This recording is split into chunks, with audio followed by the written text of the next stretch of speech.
The person of interest in the slaying of the healthcare CEO has been identified.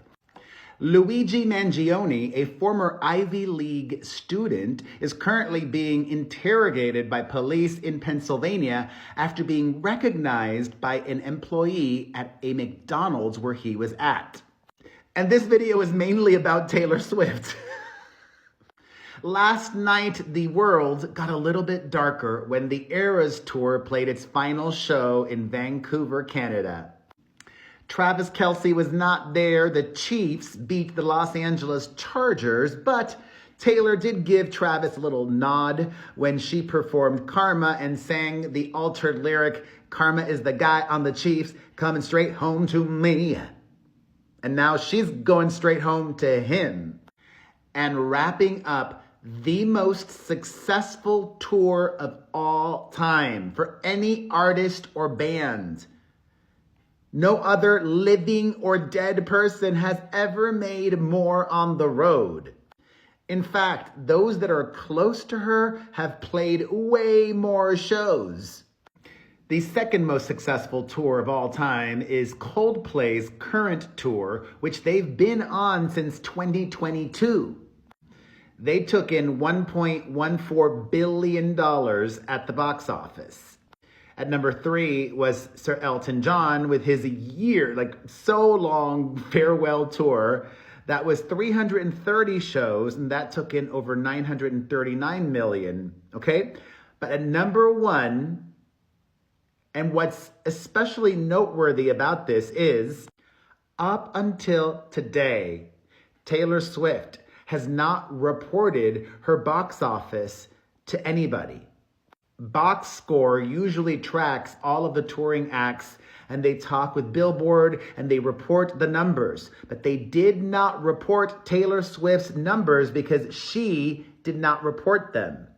These are numbers that are voluntarily reported.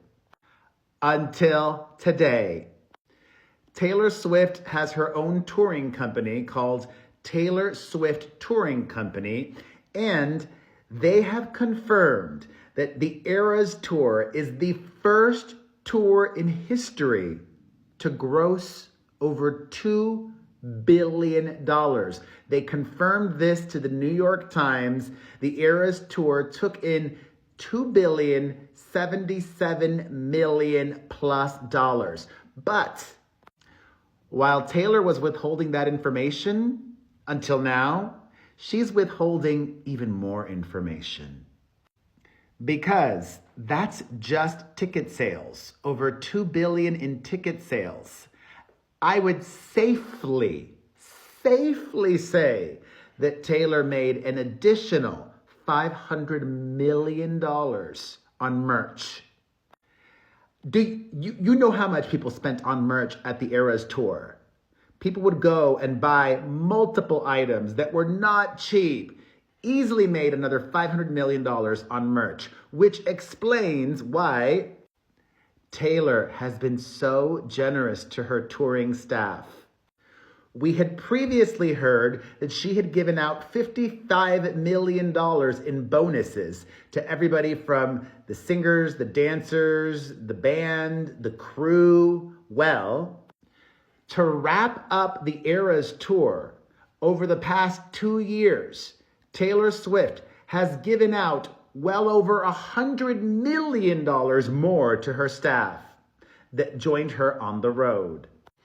According to People magazine, over the past 2 years, Taylor gave out $197 million in bonuses to everybody, including truck drivers, caterers, instrument techs, the merch team, lighting, sound, production staff, assistants, carpenters, dancers, band security, choreographers, pyrotechnics, riggers, hair, makeup, wardrobe, physical therapists, and the video team. Very generous. And I'm so sad the Eras Tour is over. Is it too selfish to ask for a summer 2025 tour already? Is it too soon? And actually, the only way to go up from here is for Taylor to tour her own festival. She headlines a Central Park or those types of venues where they can fit 150,000 people per night. But it's got to be a different layout than Coachella. Sure, do a giant field, but there needs to be some seated sections for us oldies, okay? What do you foresee as the future of Taylor Swift touring? Maybe she'll take a long break. Maybe a marriage and kids might be in her immediate future. Who knows? But she just wrapped up one of the most iconic and influential eras, not just of her career, but I would say of all time for music and pop culture. Thoughts? Let me know all of them in the comments.